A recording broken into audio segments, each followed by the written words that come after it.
सर्वप्रथम सभी को गुरु पूर्णिमा की हार्दिक शुभकामनाएं और सभी विद्यालय के गुरुओं को शतशः नमन। संत कबीर जी कहते हैं, गुरु बिन कौन बतावे बाट, यानी गुरु के बिना कौन रास्ता दिखा सकता है। जीवन में गुरु का अनन्य साधारण महत्व है।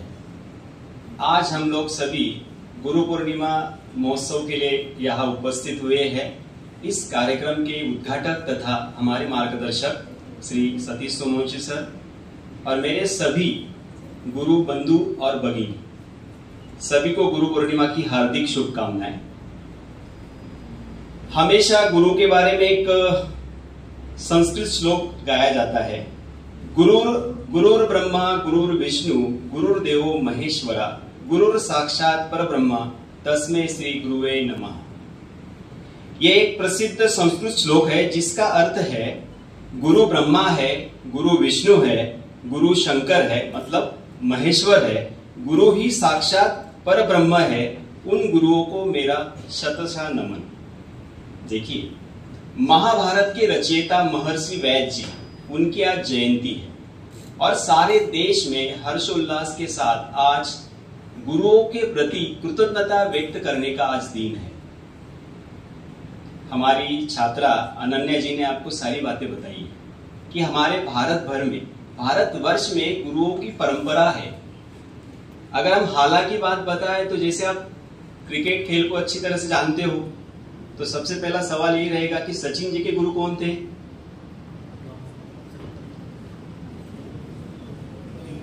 सचिन तेंदुलकर जी के गुरु कौन थे?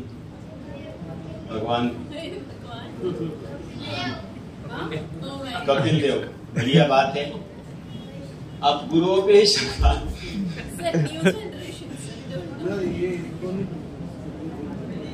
क्रिकेट के भगवान जी ने कहते हैं, आप लोग आईपीएल से लेके रणजी तक के क्रिकेट देखते हो और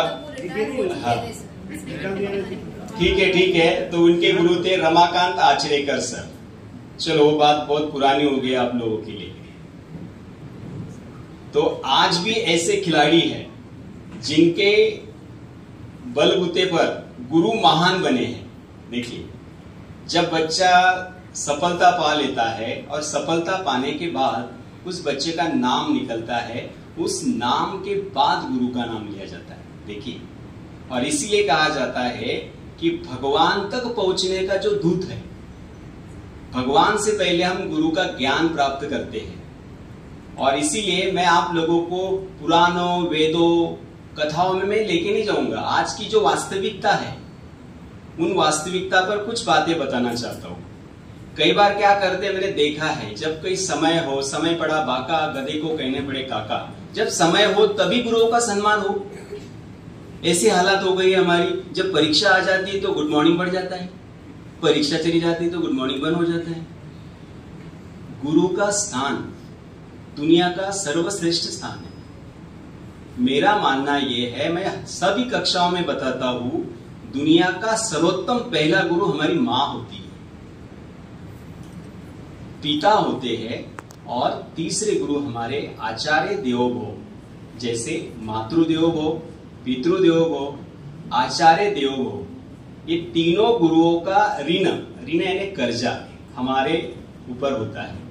और इसीलिए कल या परसों कक्षा 10वीं के बच्चों को एक सुंदर सा गजल सुनाया था और गजल के बोलते, ओ माँ तुझे सलाम। वहां कहा गया है, गजल गीत गायन करने वाले हैं जगजीत सिंह जी ने कहा था कि माँ के लिए, अर्थात पहले गुरु के लिए, राम और रावण दोनों एक सरीके होते हैं। इसीलिए विद्यालय में जब आप पढ़ते हो, गुरु आपको ज्ञान देते हैं। ज्ञान देते वक्त कई बार आप लोगों को डांटते हैं, फटकारते हैं, बुरा भला भी बोलते हैं। इसका मतलब ये नहीं हो जाता है कि गुरु ज्ञान नहीं देते, गुरु के साथ हमारा कुछ वास्ता नहीं रहता है। मैं इस अवसर पर आप सभी को एक ही कहना चाहूंगा कि दुनिया के जो सर्वोत्तम 3 गुरु है, इन तीनों गुरुओं के साथ भी जिस राह पर चलते हो और जिस राह पर चलते हुए कोई मार्ग दिखाता है, ऐसे महान व्यक्तियों को भी हमेशा याद करो, उनके प्रति नतमस्तक हो।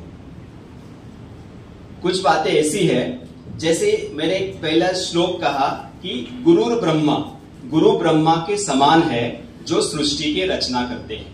देखिए, जैसे भी विद्यालय में प्रवेश करते हैं और विद्यालय के द्वार पर जो सुंदर सा चित्र लगा है, उस चित्र का कोई थोड़ा सा भावार्थ या यथार्थ कोई बताएगा? बहुत सुंदर चित्र निकाला है और वो चित्रकार है हमारे विद्यालय के कला अध्यापक श्री चंद्र सिंह पावरा सर जी के। जोरदार तालियां हो जाए। बहुत खूबसूरत चित्र। ऐसा कहा जाता है चित्र बोलता है, वो बोलता नहीं है, एक वास्तविकता दिखा रहा है। और ऐसा कहते हैं महान तत्ववेत्ता कहते हैं कि एक चित्र में 700 शब्द होते हैं। कोई बताएगा? नीचे सबने देखा आपने चित्र? सबने देखा, कैसा लगा चित्र? बहुत अच्छा है, लेकिन उसमें कुछ मीनिंग छुपा है कि नहीं? माही आप बताओ कि क्या है उसमें?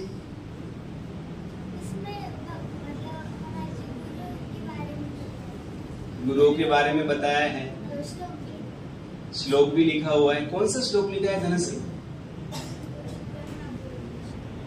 गुरुर ब्रह्मा गुरुर विष्णु गुरुर्देवो महेश्वरा। चाहिए बेटा। इसीलिए गुरु जो होते हैं, गुरु खुद जलकर दूसरों को रोशनी दिखाते हैं हमारे जीवन में। ऐसे कई उदाहरण हैं, जैसे द्रोणाचार्य ऐसे गुरु थे महान कि जिनका शिष्य एकलव्य अर्जुन दोनों महान बने। अर्जुन सर्वोत्तम धनुर्धारी थे और द्रोणाचार्य जी दोनों के गुरु थे। और आज भी खेल के क्षेत्र में द्रोणाचार्य पुरस्कार मिलता है। जो अच्छे प्रशिक्षक होते हैं, जिन्हें आप कोच कहते हैं, ऐसे जो कोच होते हैं उन्हें द्रोणाचार्य पुरस्कार दिया जाता है। और जो अच्छा खिलाड़ी होता है, सर्वोत्तम खिलाड़ी को अर्जुन पुरस्कार दिया जाता है। और खेल के लिए सबसे महत्वपूर्ण पुरस्कार मेजर ध्यानचंद पुरस्कार माना जाता है। तो आगे बढ़ते हैं। गुरुर विष्णु, गुरु विष्णु के समान है जो सृष्टि का पालन करते हैं। देखो, ब्रह्मा विष्णु महेश, इनकी तस्वीर आप लोगों ने देखी होगी। तीनों जुड़े हुए हैं। जहां ब्रह्मा ने सृष्टि का निर्माण किया है और विष्णु सृष्टि के पालक है। गुरुदेव महेश्वर, गुरु भगवान शंकर महेश्वर के समान है जो दृष्टि का संहार करते हैं। गुरु साक्षात परब्रह्म, गुरु स्वयं साक्षात परब्रह्म परमात्मा है। देखिए, जहां हम भगवान को पूछते हैं और भगवान तक पहुंचने के लिए गुरु की सहायता लेते हैं। और इसीलिए गुरु का स्थान भगवान के समान माना जाता है। गुरु परमात्मा है, विश्व का जो निर्माण करता है, ब्रह्मा विष्णु और महेश्वर। इन तीनों से गुरु की उपाधि लगाई गई है। देखिए, सोचिए आप। और इसीलिए गुरु को सही मायने में गुरु दक्षिणा कौन सी चाहिए? आप लोगों का ज्ञान, आपकी समृद्धि, आपका कल्याण, जन कल्याण, यही गुरुओं को गुरु दक्षिणा चाहिए। और उसके लिए आप सभी को मेहनत करनी होगी। अध्यापक पढ़ाते हैं, मेहनत करते हैं, कोई खिड़की के बाहर देखता है, किसी को भूख लगी होती है, कोई सोने की कोशिश करता है, कोई नाखून खाता है। हमें ये दक्षिणा नहीं चाहिए। हमें आप ज्ञानी होनी चाहिए, ज्ञानवंत होनी चाहिए। आप लोगों को जो पढ़ाया जाता है वो आपने ग्रहण करना चाहिए। यही सही मायने में आज की गुरु पूर्णिमा के अवसर पर मैं आपसे गुरु दक्षिणा मांगने वाला हूँ। और मुझे यकीन है, विश्वास है कि आप लोग मुझे ये गुरु दक्षिणा देने में कभी भी संकोच नहीं करेंगे। देंगे? पढ़ाई पे ध्यान देंगे? Yes sir. पक्का? Yes sir. बीच में कोई नाखून नहीं खाएगा? Yes sir. Yes sir.